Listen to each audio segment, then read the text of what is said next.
ಗರ್ಭಾಂಬುದಿಯನ್ನು ಬೆಳಗಿದಂತಹ ಕಂಸ ಎನ್ನುವುದಾಗಿ ಜನರು ಕೊಂಡಾಡ್ತಾ ಇದ್ದಾರೆ. ಅಲ್ಲ, ಪ್ರಪಂಚ ಏನೋ ಗುರುತಿಸುತ್ತಾ ಉಂಟು. ನಮ್ಮ ಮನಸ್ಸಿಗೆ ಸಮಾಧಾನ ಇಲ್ಲ. ಯಾಕೆ? ಅರಸ ಮಧುರನಾಥ ನುಡುಗನ ಹೌದು. ಆದ್ರೆ ನಮಗೆ ಸಿಗಬೇಕಾದಂತ ಗೌರವ ಮಾನ್ಯತೆಯು ಇದು ಸಿಗುತ್ತಾ ಇಲ್ಲ ಸ್ವಾಮಿ.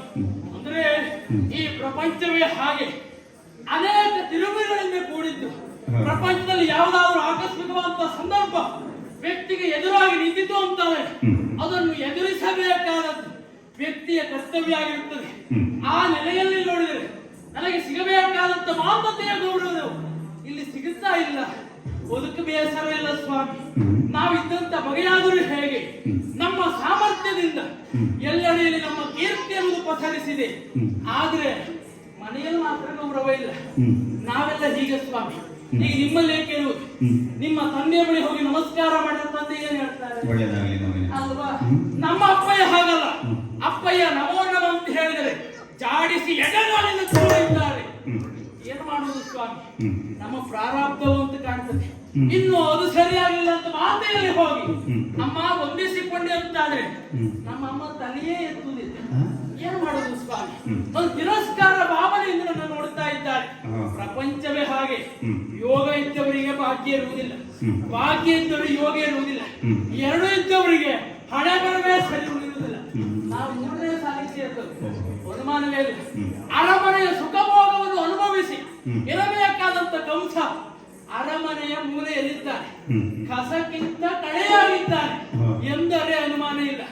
ಓಯ್, ನಾನು ಹೇಳುವುದು ಹೀಗೆ, ನಾನೇನು ಇಲ್ಲಿ ಕುಟುಂಬದಲ್ಲಿ ಹುಟ್ಟು ಬಿಟ್ಟೆ. ಆದ್ರೆ ನನ್ನ ಯೋಚನೆ ಹೀಗೆ, ನಾನೆಲ್ಲಾದ್ರೂ ವಿಕಲಾಂಗನಾಗಿದ್ರೆ, ರೂಪರಹಿತನಾಗಿದ್ರೆ ಇವ್ರು ಇಷ್ಟೆಲ್ಲ ಮಾಡಿದ್ರೆ ನಾವು ಒಂದು ಮಾತಾಡುವುದಿಲ್ಲ. ಆದ್ರೆ ನಾವಿದ್ದಂತ ಬಗೆ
ಗುಣಮಟ್ಟವನ್ನು ಸೇರಿರುವಂತ ನಾನು ಎಲ್ಲ ರೀತಿಯ ವಿದ್ಯೆಯನ್ನು ಕರಗತ ಮಾಡಿಕೊಂಡು ಬಂದು, ಹಾಗಾಗಿ ಕೇಳುವುದು, ಮೊದಲ ವಿದ್ಯೆಯಲ್ಲಿ ಅಲ್ಲ ಯುದ್ಧದಲ್ಲಿ ಕಂಸನನ್ನು ಮೀರಿಸುವಂತಹ ವ್ಯಕ್ತಿಯೋ ಶಕ್ತಿಯೋ ಪ್ರಪಂಚದಲ್ಲಿ ಮತ್ತೆ ಹುಟ್ಟಲಿಲ್ಲ, ಮುಂದೆ ಹುಟ್ಟುವುದಕ್ಕೆ ಅಸಾಧ್ಯ.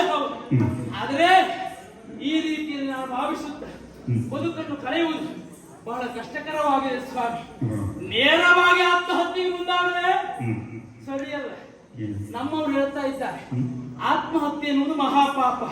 ಆ ಹೇಳಿದ ಪಾಪಿವನ್ನು ನನಗೆ ಸಿಗಲಿಲ್ಲ. ಇಲ್ಲದೆ ಹೋದ್ರೆ ವ್ಯಕ್ತಿಯೊಬ್ಬರ ಜೀವನದಲ್ಲಿ ಬದುಕುವುದು ಕಷ್ಟಕರ ಅಂತಾದ್ರೆ ಅವ ಆತ್ಮಹತ್ಯೆ ಮಾಡಿಕೊಳ್ಳುವುದು 100% ಸತ್ಯವೇ ಸರಿ. ಏನ್ ಮಾಡುವುದು? ತಂದೆಯಲ್ಲಿ ಹೋದ್ರೆ ಬೆಲೆ ಇಲ್ಲ, ತಾಯಿ ತಿರಸ್ಕಾರದಿಂದ ನೋಡ್ತಾಳೆ. ಏನ್ ಮಾಡುವುದು? ಮುಂದಿನ ಯೋಚನೆಯನ್ನ ನೋಡ್ತೇನೆ ನೋಡಿ.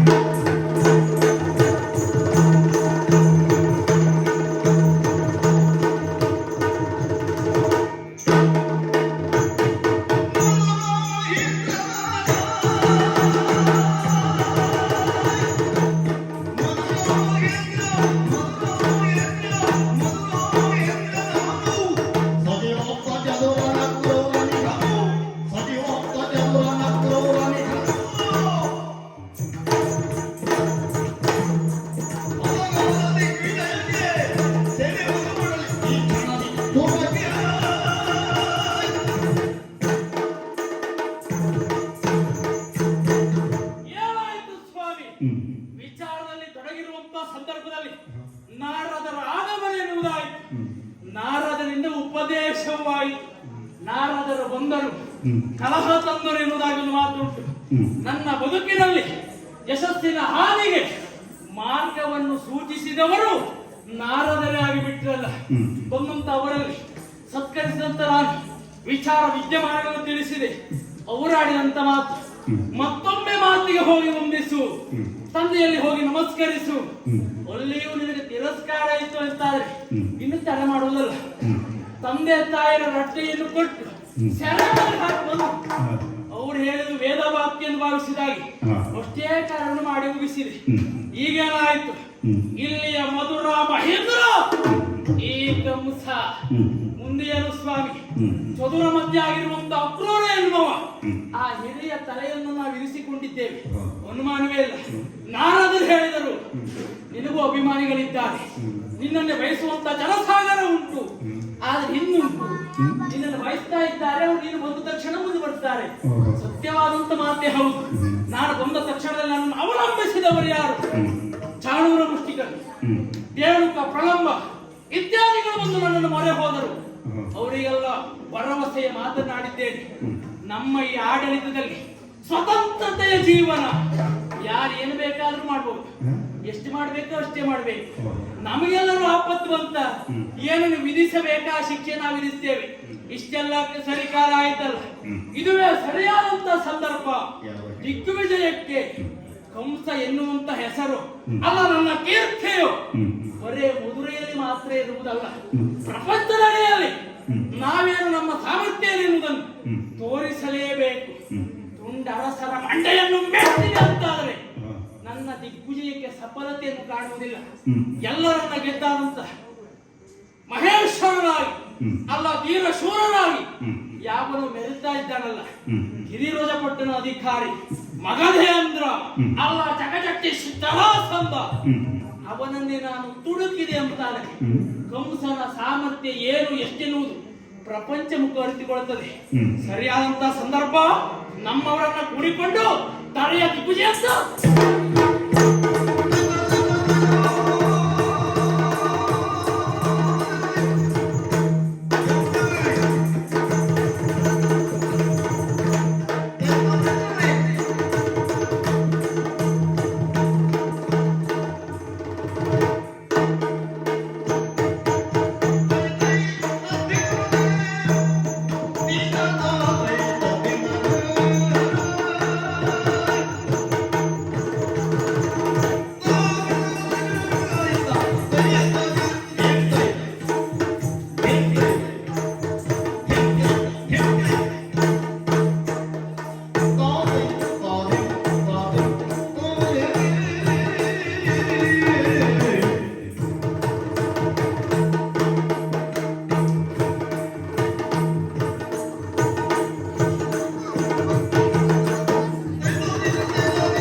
ಇಲ್ಲಿನ ಅಧಿಕಾರಿ ಮಾಗದನ ಮಕ್ಕಳಲ್ಲವೇ ನಾವು.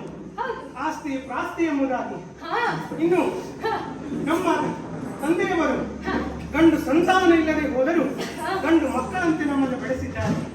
ಕಾಲ ಕಾಲಕ್ಕೆ ಬೇಕಾಗಿ ವಿದ್ಯೆ, ಶಸ್ತ್ರ, ಶಾಸ್ತ್ರ ಹೀಗೆ ಎಲ್ಲ ವಿದ್ಯೆಗಳನ್ನು ನಮಗೆ ಕಲಿಸಿಕೊಟ್ಟಿದ್ದಾರೆ. ಇನ್ನು ವಿದ್ಯೆ ಎಂಬುದು ಹರಿಯುವ ನೀರಾಗಬೇಕೇ ಹೊರತು ನಿಂತ ನೀರಾಗಕೂಡದು. ವಿದ್ಯೆ ಎಂಬುದು ಪ್ರಯೋಗಿಸಲ್ಪಟ್ಟಾಗ ಮಾತ್ರ ಅದು ಸಾರ್ಥಕತೆಯನ್ನು ಪಡೆಯುತ್ತದೆ. ಏಕೆ ನಿನ್ನ ಅಭಿಪ್ರಾಯ ಏನು? ನನ್ನ ಅಭಿಪ್ರಾಯ ಅಕ್ಕ, ನೀನು ಹೇಳಿದ್ದು ಹೇಗಾಯಿತು? ಓಡುವವನನ್ನು ಉಳಿದ ಹಾಗಾಯಿತು. ಹಾಗಾಗಿ ಜಗಬೇಟೆಗೆ ಹೋಗ ಅಲ್ಲವಾ, ತಂದೆಯವರಿಂದ ಅಪ್ಪಣೆಯನ್ನು ಪಡೆದು ಶಬರವನ್ನು ಕೂಡಿಕೊಂಡು